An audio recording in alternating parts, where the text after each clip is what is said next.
Hey, brother. How are you?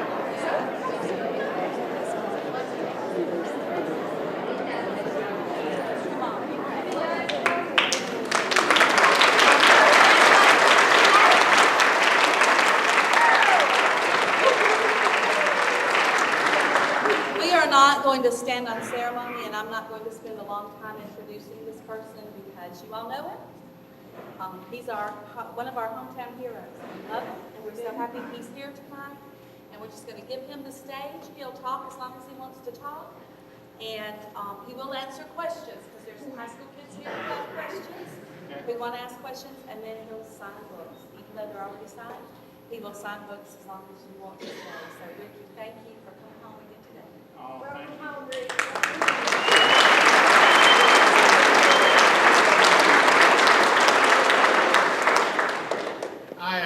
I was in Atlanta doing the same thing we're doing here, only I wasn't nervous. You know, the crowd was about the same, but when you come home, you're nervous. Because you know, I mean, look, if I say something in New York or Raleigh or Miami, no one is going to raise their hand and say, I was there. And that ain't what happened. But in this crowd, that might happen. It really might happen. And it's just good to get home, you know. It's good to get to a place where you don't have to have an interpreter.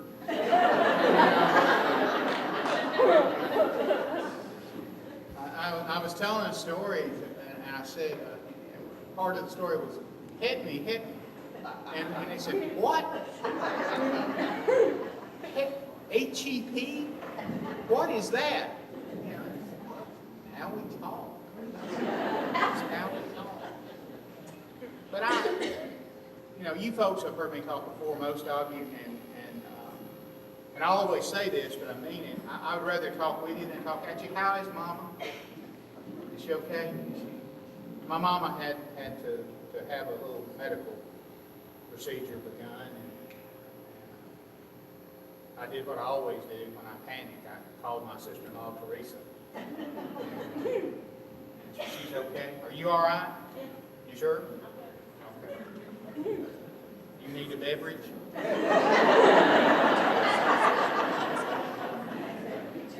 I wasn't talking about one of them kind. I wasn't talking about the kind our kinfolks really like.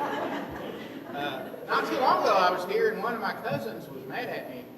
I ain't real sure why he was mad at me, but he threatened to cut me. And I thought to myself, I'm the only guy on earth that can have a best-selling book and go talk in his hometown and have to worry about one of his cousins, waylaying him on the way in the door. So if there's anybody out there that wants to cut me, raise your hand now and let's just get it over with. Because I am so far gone, it might be the best thing. This book came about because of a pretty simple reason. My granddaddy, and some of you do, some of you who have a little gray in your hair, knew Charlie Bundy. And he was a carpenter. He swung a hammer. He also made a little liquor. My Aunt Grace and Juanita got mad at me because when I asked her how she liked the book Ava's Man, she said, it was okay, but it seemed like all you had Daddy doing was making whiskey. And I said, well, he made it for 30 years. And she said, yeah, but he never made very much at one time. But he was very much like my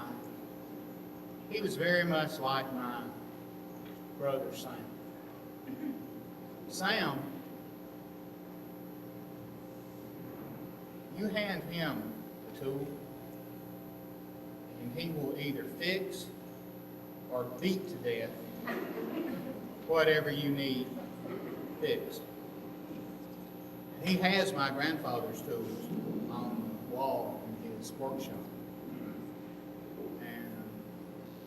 And these are people, and y'all know who I'm talking about. I got 13-year-old girl hands. I got little hands. Somebody said, you got rider's hands. And I'm not sure what that meant. What? Was traffic bad?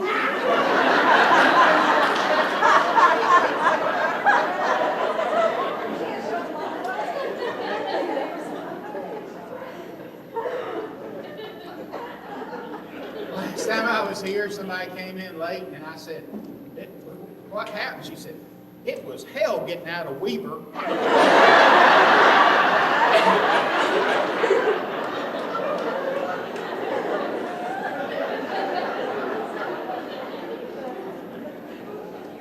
But my brother Sam, and I ain't saying he's easy to live with, but my brother Sam, he inherited that carpentry. And if you're a writer, you spend a lot of your life, because it's just kind of not a real job. No, it's not a real job. Roofing is a real job. It's not a real job. So you spend a lot of your life trying to measure up, even if just in your head, to those guys that can swing that hammer, and those guys that can carry concrete blocks up a ladder, one in each hand, balanced.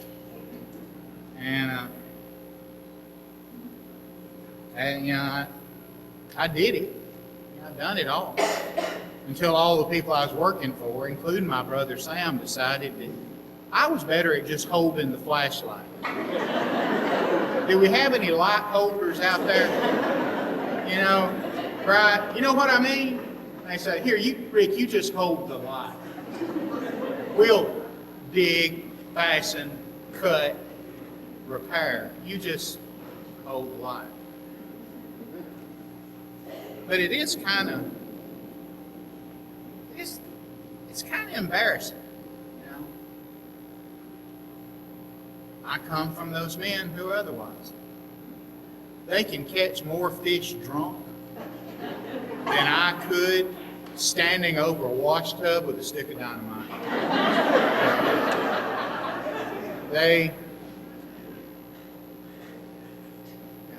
I can ride a little bit. I can ride a little bit. But sometimes I would trade that. No, it's true. But don't get me wrong, I might not trade it on payday. But I would trade that to be able to sight down the 2x4, 5 feet long, and tell you how many 30/2 of an inch it's off the plumb by staring down it like a rifle. Or swing a hammer and actually hit the nail. And this book, is kind of my substitute for that. Because my grandfather would put his kids in his old Model A Ford, and he would drive them down these dirt roads and down these skinny blacktop roads. And there were a lot more dirt roads when he was alive. He died the spring before I was born. But he would put those kids, my mom and her sisters, her brothers, he'd put them in that car, and they would drive down these roads, and he could point and say to a house and say, I built that. Or he could point to a roof and say, I put that roof on that house. or I framed that house up, or I put up that barn. And 40 years later, 50 years later, I'm 56, so 56 years later, my aunts and my mama can still ride down the road in this county, and really pretty much every county to the Georgia line and beyond, to Rome, and say, Daddy built that house. Daddy put a roof on that house. And I think that's valuable. And if you're a writer, what in the world do you... I mean, I've written 8 books. Is it 8? I think it's 8. It's not, it's 8 now. And if you stack them all up on top of each other, it's only this much. You know? And if you live with people who peel all the skin off their knuckles twisting a wrench, that's not very substantive. That is not of weight. You know? You couldn't even kill a snake with that. You know. Although I did drop one of my books on the guy's head in an overhead bin of an airliner, and I opened the airliner and the book fell out, hit him on the head, and I told him how sorry I was, and he gave me a dirty look anyway. And then I closed it back up in the bin, and then when the plane landed, I opened it again, and it hit him again. What are the chances of that? That he didn't see the value in it.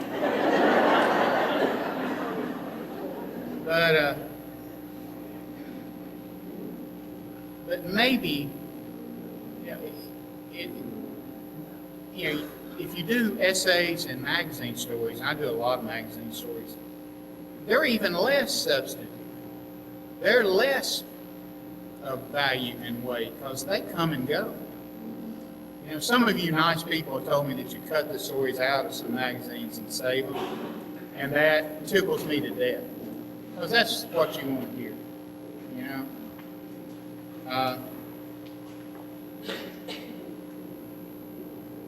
But magazine stories and essays, and back when I was a newspaper guy, my newspaper stuff, it would come and go. And it's just gone because, it's only that big. It's literally the substance of a sheet of paper. And it's gone.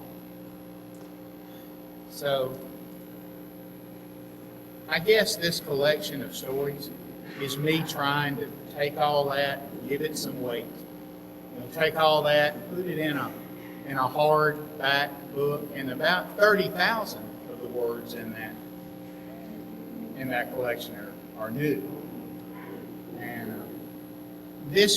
I guess this is my house that I could want to say, I did that. And maybe someday, someone will remember when I'm long gone, and at the very least, they can pull that out and see what my life amounted to. And but that didn't fix me. I still want to be that guy who can sight down that 2x. But the farm, we call it a farm, although oddly enough, all the cows are gone. Replaced with 2 miniature donkeys. That's not really much of a farm, is it? But it does have a tractor. And but my brother Sam doesn't trust me to work on anything. So the only place I get to swing a hammer and pretend to be that kind of man that my grandpa was an old place I've got down in Fairhope, Alabama. There, it's 300 miles from here. nobody cares if I tear it up. And one day, I was sitting in my living room and I got to looking at a chair rail that ran around the room. And does this happen to y'all? It just got to bothering me. That happens to y'all. Once you just look at something and it gets to bothering you, it happens a lot with husbands. Their wife will look at them and go, he's bothering me. And they're not doing nothing.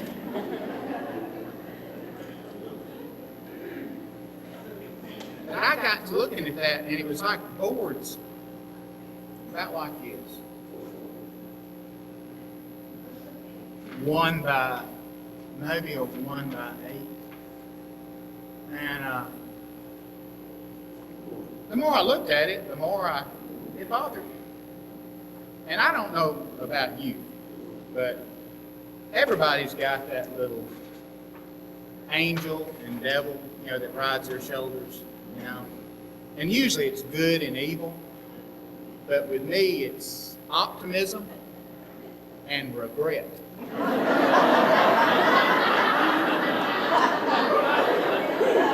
How are you? Are you okay? It's good to see you. Goodness gracious, I'm seeing all these people that I, as always, that I know. Finally got you out of Glencoe. What, there wasn't nothing over there at the Ollie's you wanted to buy?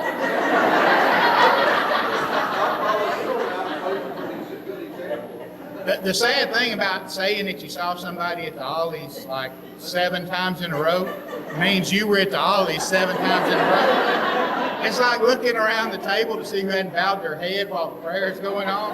Well, how do you know? But I decided, I was looking at that chair rail and I said, actually, I didn't say it. Optimism did. Optimism whispered in my ear, you can fix that. And regret said, no, you can't. I told regret to shut up. I got out my framing hammer. It's an excellent hammer. And I snatched the chair rail off the wall and discovered why there was a chair rail there to begin with. Every 3 feet on that wall, all the way around it, was a rectangular hole this big. And I don't know why. For the life of me, I'm sure there's a carpenter out there that can tell me why. At first I thought, hey, Mr. McKay, are you still coming to hear me talk? No, I'm not going to get any better. And you should still be ashamed that you let me through high school.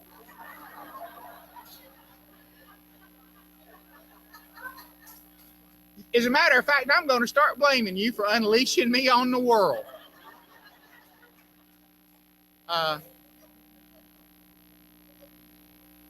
But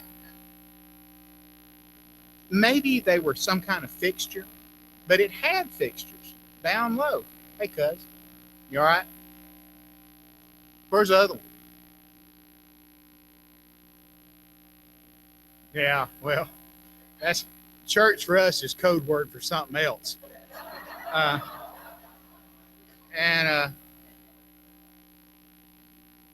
I can only see the first 3 rows because my vision's shot. So I probably got 40 cousins back there in the back. I just can't. But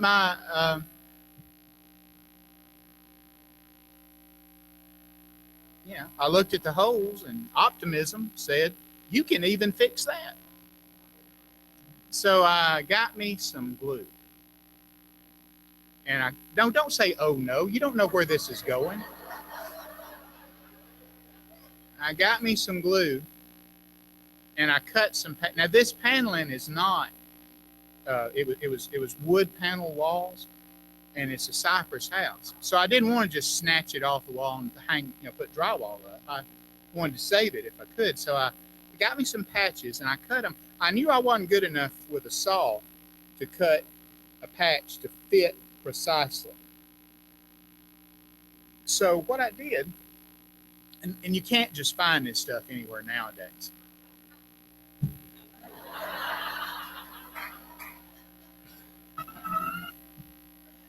Apparently, we got a smart ass from HGTV here.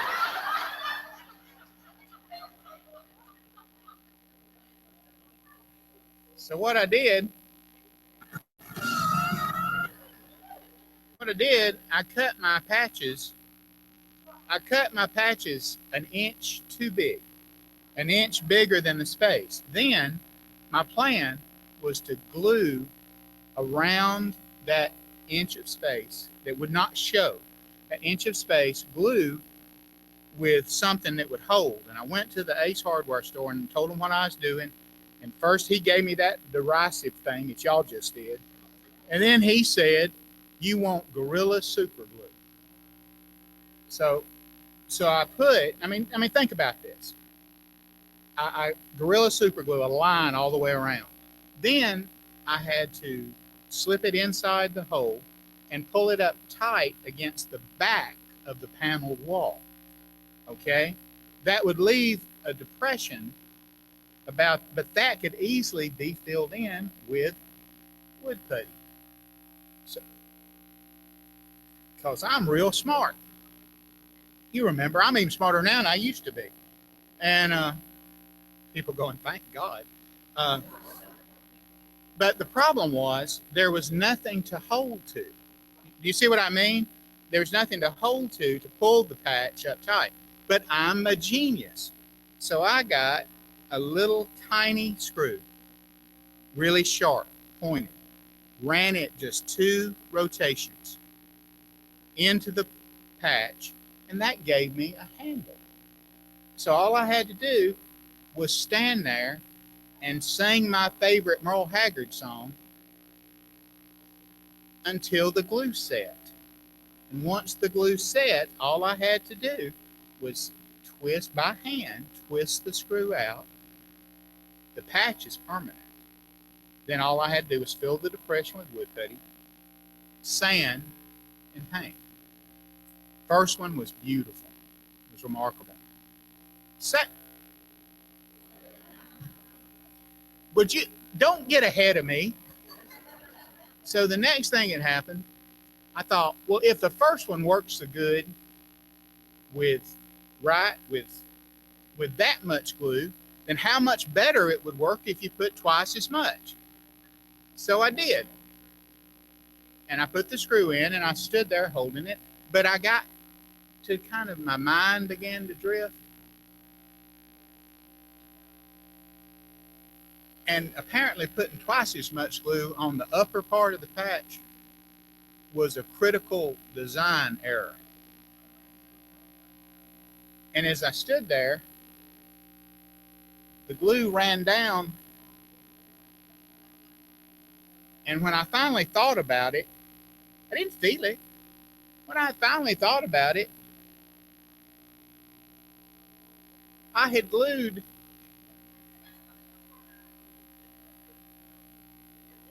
these 2 fingers and part of this one. I mean, look at it. And glued my thumb to this finger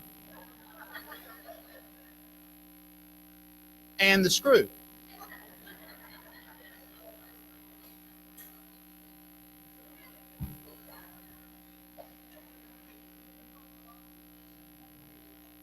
Oddly enough, alone is my more natural state these days.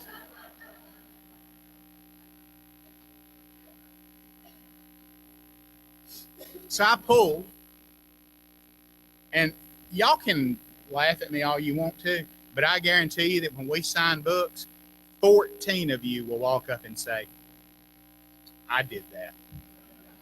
Maybe not in the same way, but they have glued their fingers together or...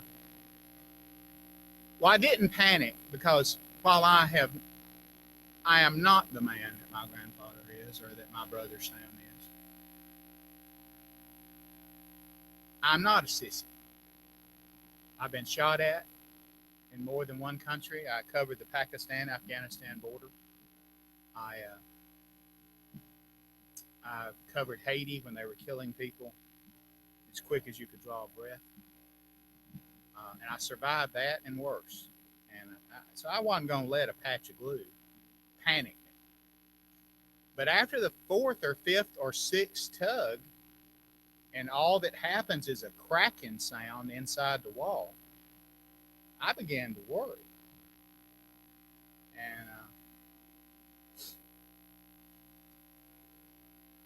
And I began to daydream a little.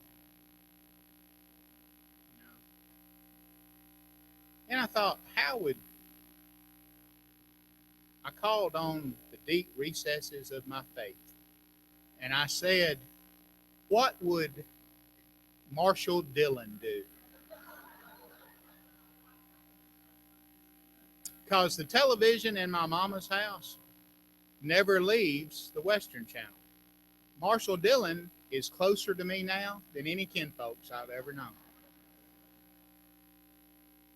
And Marshall Dillon is always getting locked in his own jail, or he'll get locked up in some other corrupt sheriff's jail. Y'all know those episodes. And the way he gets out is he just unbuckles his belt, right, or his gun belt, and he throws it through the bars, and he catches the keys on the desk of the mean sheriff, and he drags the keys into his cell and unlocks the gate, and he's free. That would have worked. You know, I could have used that to get my tool belt, which was only 3 feet away. My little tool bag, little canvas tool bag, I could have snagged something there. All I needed was either like a big screwdriver I could use as a pry bar, or had a little saw. You know, I could have cut my way free of that paneling. Oh, no, not that. No, I'd stayed there till like, oh God. But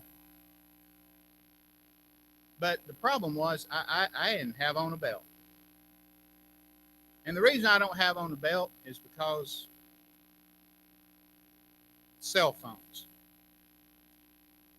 Because I don't like cell phones and I don't like belts.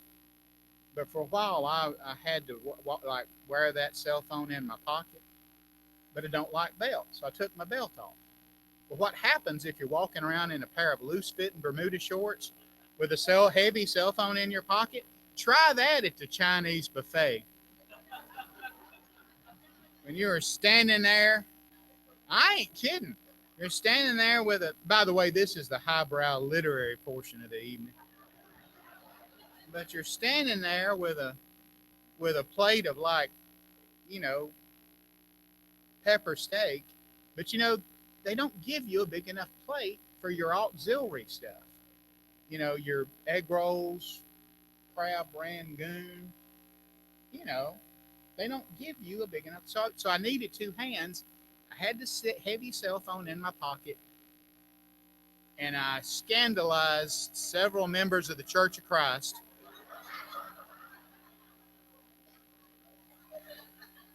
I am not kidding. So I didn't have a cell phone either. So I didn't have a cell phone, didn't have a belt. I began to wonder if I would die there.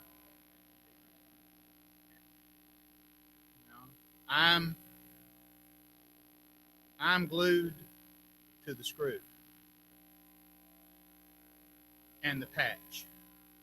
The patch is glued to the wall. The wall is nailed to the 4-bedroom house. The 4-bedroom house is sunk into the earth of Baldwin County, Alabama. And Baldwin County, Alabama spun on the big earth, round and round the sun. And of all of those things, only the earth was moving.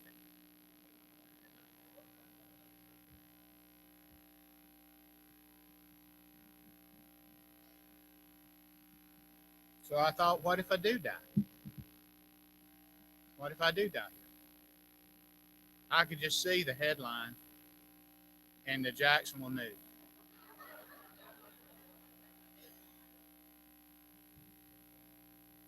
Beloved author starves to death, stuck to wall. Semicolon, all northern Calhoun County mourns.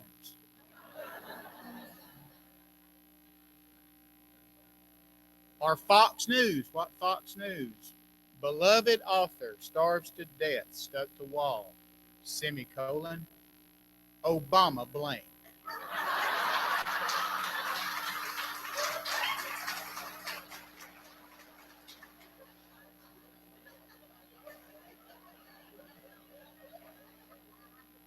Or the internet, the one that the young people use. The internet, I could just see that headline, like, comma, dude, comma, like this, like, old dude, comma, like who wrote this book, like, they made us read in school, like all over but the shower, comma, he dead.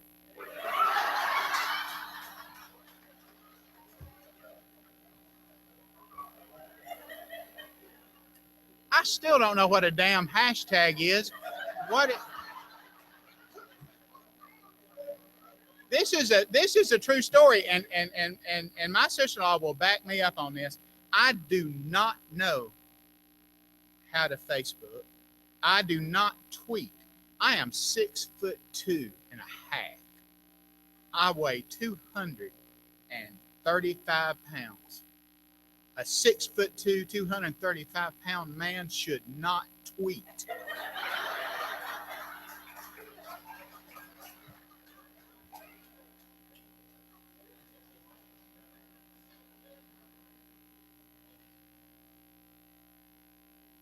But I am Charlie Bunram's grandson. And I'm Sam Bragg's brother. So I closed my eyes. And I knew not to clench my teeth, because I knew if I clenched my teeth, it would break my teeth when I hit the floor. So I closed my eyes and I also didn't want to bite off my tongue, because that would really cut back on my speaking fees.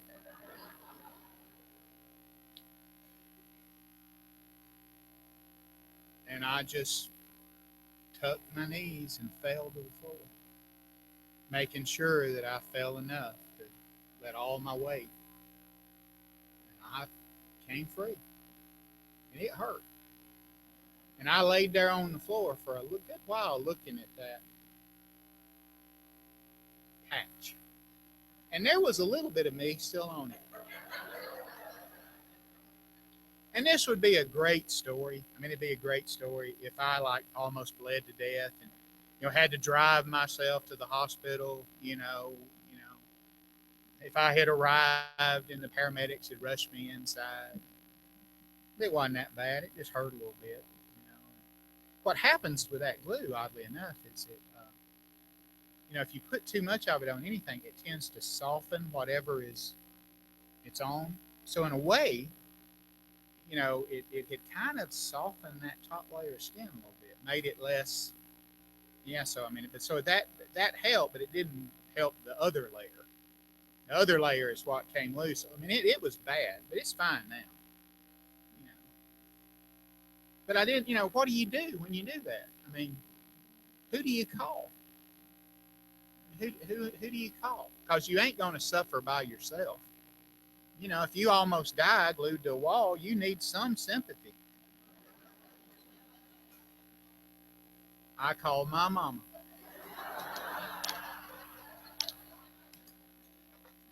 And I said, Mama, I glued myself to the wall. And Mama said, because she is my mama and she loves me, she said,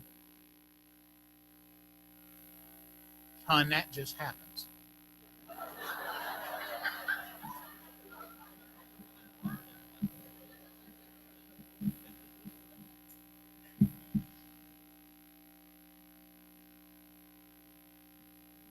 said, when you work on stuff, that just is going to happen. And I said, and I almost cried because, that's, your mama loves you. You can't really do that much wrong. And I said, you won't tell anybody, will you? She said, no. Then she hung up. I think told everybody she knew.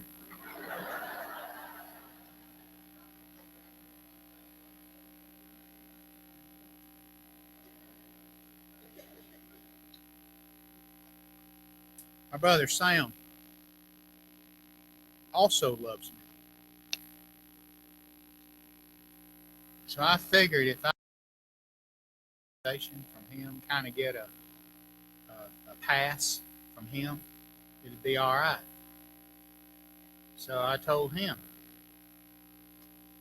I didn't make a big deal of it. I kind of did it in passing in a conversation, I said, glued myself to the wall. And because he's my brother, because he loves me, he said, that happens with that new glue.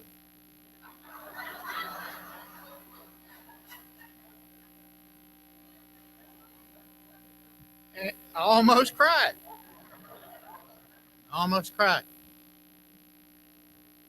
And I got all full of myself, and just so proud. And I'm sure tears were welling up in my eyes. And I said, yeah, has anything like that ever happened to you? And he said, of course not.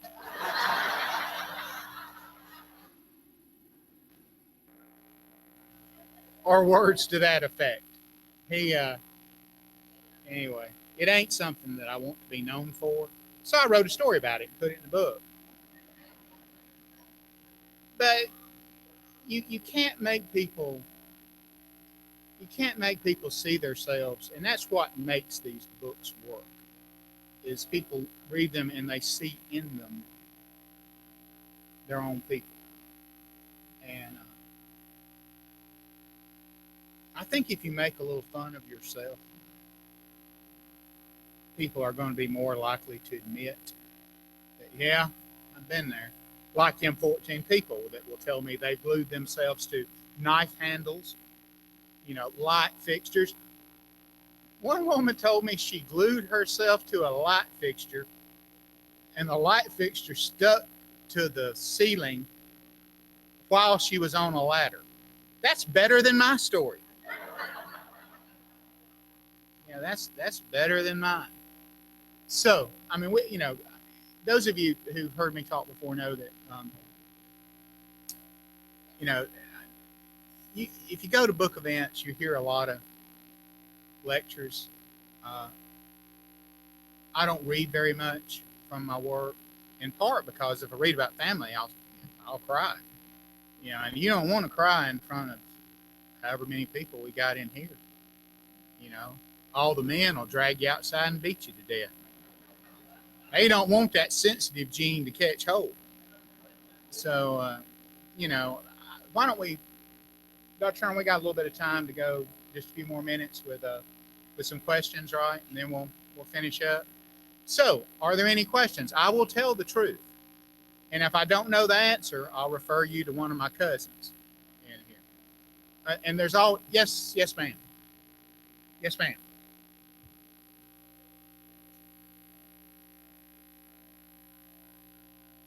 Yes, ma'am. Yes, ma'am.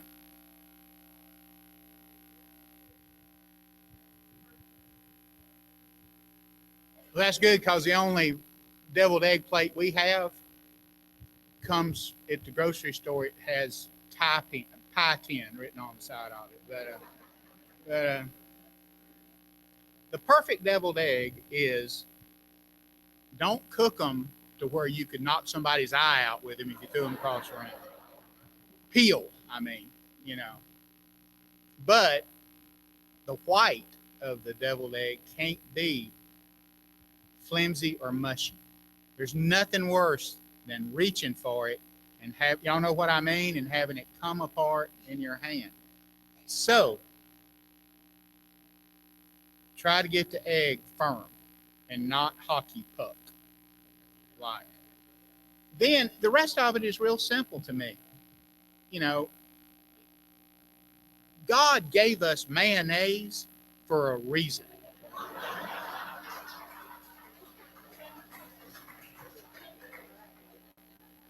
So I would go, no matter how many deviled eggs you were making, I would go 2 parts. No, I would go 3 parts mayonnaise, 3 parts mayonnaise to 1 part mustard. Okay? You do not, mustard overwhelms. People don't, mustard overwhelms everything. And then all you taste is mustard. So, but mayonnaise is your buddy. And with a fork, mix in the mayonnaise, the mustard, the egg, and not a lot, but some of your choice. I like sweet pickle relish. But, you've got to get that good sweet pickle relish and not that kind that's mostly treacle, because the treacle will turn the deviled egg into an abomination. You should have just enough of the sweet pickle. I like sweet pickle. The sweet pickle relish in there to where you can taste it, but not enough to affect the consistency of the egg, which should be basically that of a good stiff chocolate pudding. Okay? Right? Then, again, you got mustard, so you don't want to go crazy on salt. My mama would salt. So be judicious with salt, but go, and pardon my French, go batshit crazy with black pepper, then dust, and this is where people go nuts. They like the color of paprika or sometimes cayenne, but especially if it's, even if it's just paprika, which is kind of a sissy kind of flavoring, really, don't put so much that it overwhelms everything too. Use a small amount, just enough to give it color and that little bit of smoky taste. And I'm telling you, that is all. Now, ladies, is that? Yeah.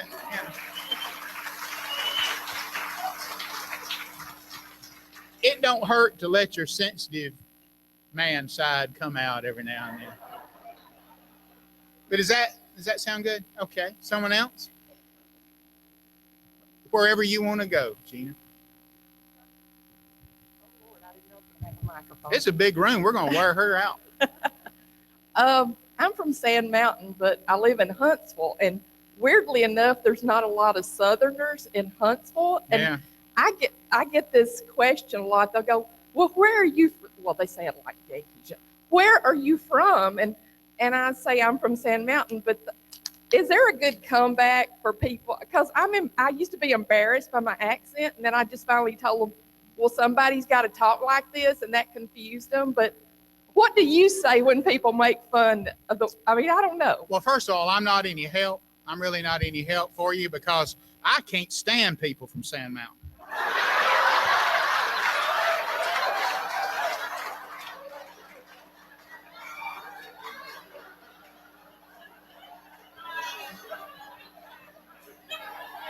And allow me to tell you why.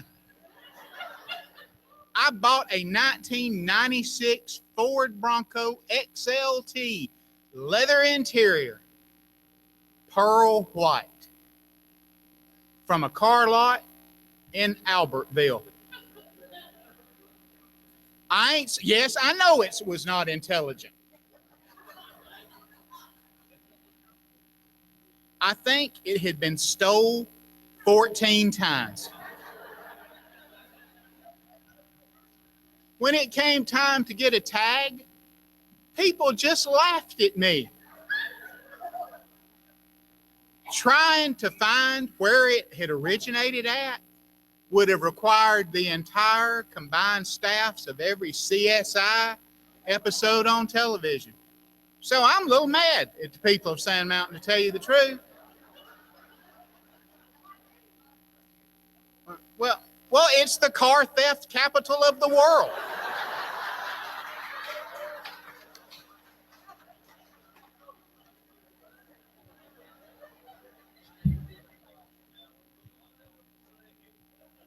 See, even people with kinfolks in Albertville will say, I think he's right. But here's the truth. No, I am kidding about that.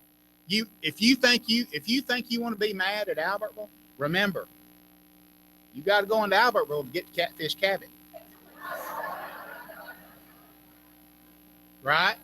There's some of the best food in the world up in that part of the world, and I got kinfolks who live up there, so I am kidding. But I am mad at that guy. I mean, I'm not lying to you. I'll be mad at him till I die, because after I gave the truck away, I literally gave it away so that I would not have to basically have the police come and take me to prison, because I was in possession of it. I gave it away.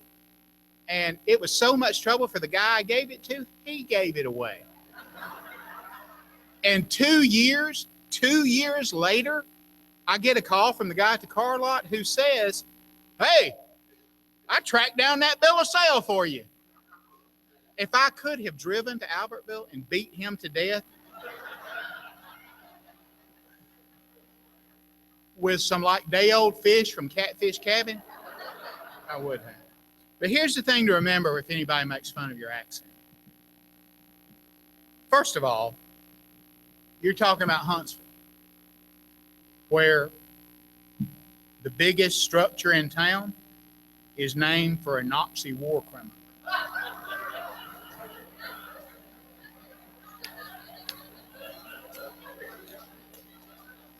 Someone tell me I am wrong. Second of all, I am not going to stand up here and be a poster child for the South. We got problems. We are meaner and more selfish than we have ever been. We care less about our poor than any society on earth that is mechanized and progressive. We do not care about our poor. We do not care about our working poor. We pass laws to make their lives harder, and we charge our poor people taxes on groceries. That don't happen everywhere in the world. So I am not going to stand up here and start saying and singing Dixie for you. I ain't going to do that. But here's the thing about the South. I was born here. I've seen most of the rest of the world. I'll be buried here.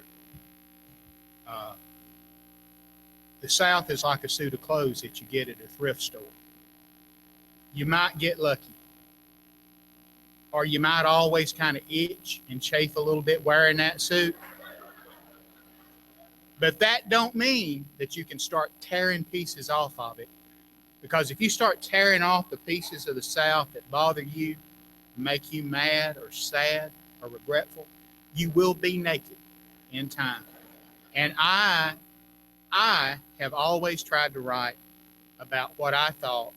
I'm not saying that my people are better than anybody's people, because they're not. But I've always tried to write about the best in them. You know, the fact that my grandfather did raise, 8 children in the teeth of the Great Depression, by doing whatever he had to do after U.S. Steel shut down, and including making whiskey. And that he did drink himself to death. But he was that kind of drunk man who laughed and who didn't hurt his children. And who when he died, you could not fit the people in this room here.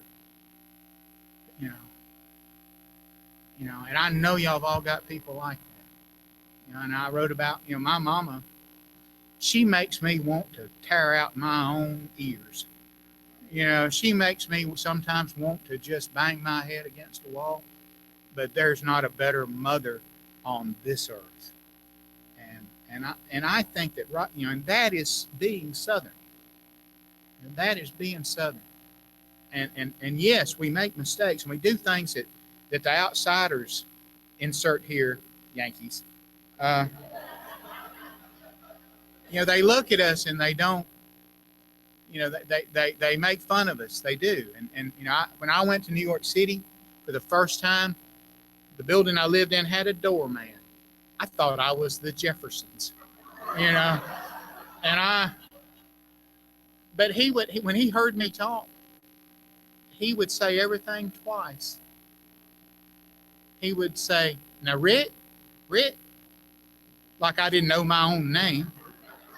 He'd say, now, if you want to get to Hell's Kitchen, you go out this door, that's this door right here, and you turn left.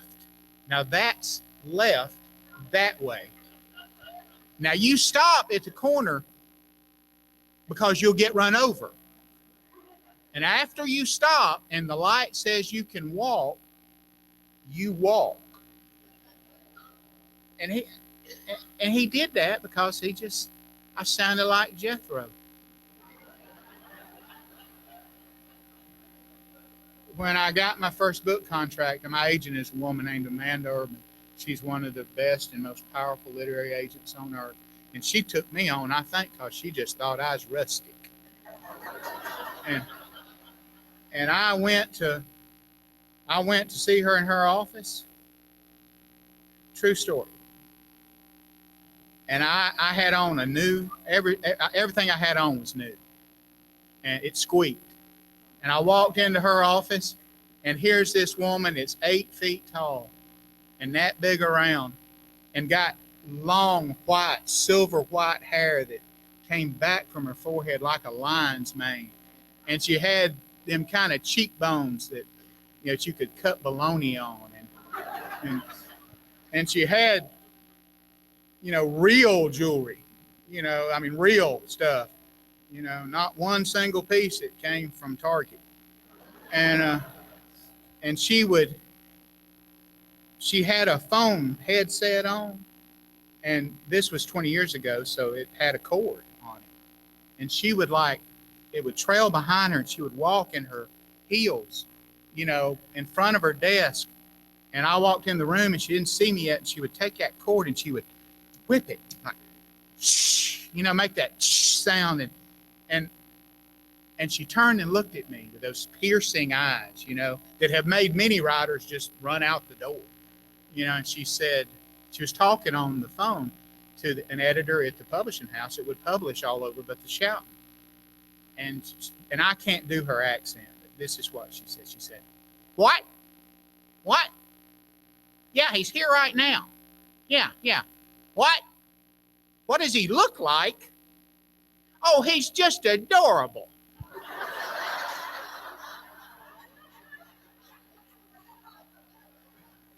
My advice to you is do your best, Ellie Mae. Do your best, Ellie Mae, and take every cent they've got.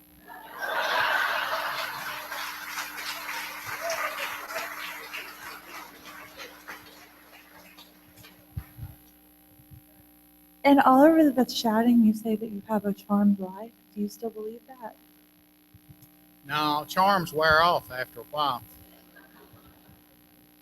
But I've got a good life. Everything that has ever happened to me in my life was my fault. Everything. Every bad thing that has ever happened to me in my life was my fault. Every good thing that ever happened to me in my life was a combination of luck and timing and some hard work. And I volunteered for the hard stuff, and I volunteered for the dangerous stuff. But charms are a wonderful notion when you're 30, when you're 34, 35. When you're 56, you need a good doctor.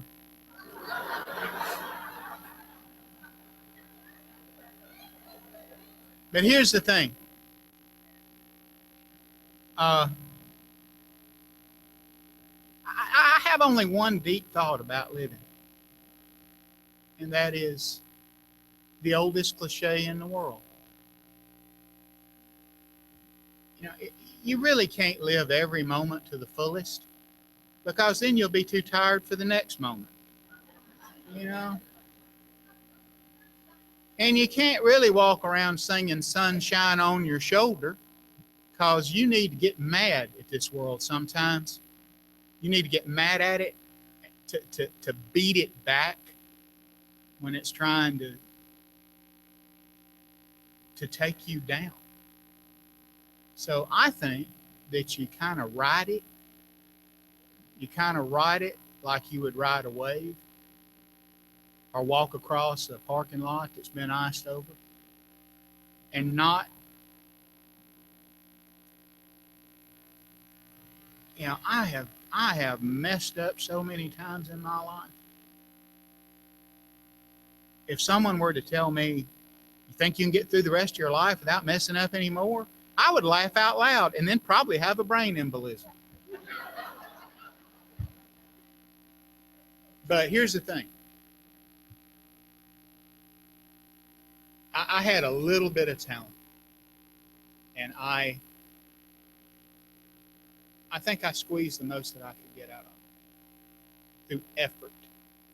And the failure in most young writers that I see, and in most young people who have a dream, is they don't squeeze it. They just don't squeeze it. And sometimes you get tired of squeezing, you just want to go lay down. People ask me what I'd like to do next, and I say, I would like to go lay down. Wouldn't it be good? I'd like to go lay down. And people say, don't you want to write one more great book? And I think, yeah, but I hate writing. I don't like writing. I don't love writing. I love having written. I like being here with y'all. And I like signing your books and talking to you. And I like being done with it. And one day, maybe I will stack enough of those books up high enough. I'm only going to write about 3 more. And I'm going to quit. And I'm going to go fishing. But I'm not good at fishing. So I'm going to try to get my brother Sam to teach me how to fish before we both die. And what I'm going to do, though, is, because I know I will never be a good fisherman, but I am a good shot with a pistol. So what I'm going to do is I'm going to take me a lawn chair and my Browning .22 pistol and a bologna sandwich and a cold Coca-Cola that my doctor will not let me have, but I'm old now, so I do not care. And I'm going to take that lawn chair and I'm going to sit it beside my mama's stock pond. And I'm going to eat my sandwich and drink my Coca-Cola, and I'm going to wait quietly there. I may not even put my rubber worm in the water. I'm going to wait quietly for the water moccasins to make their appearance. And then what I'm going to do is take my Browning .22 pistol, which I am, even in my advanced years, a very good shot with, and I'm going to shoot not at the snake's head, but beside it, that far.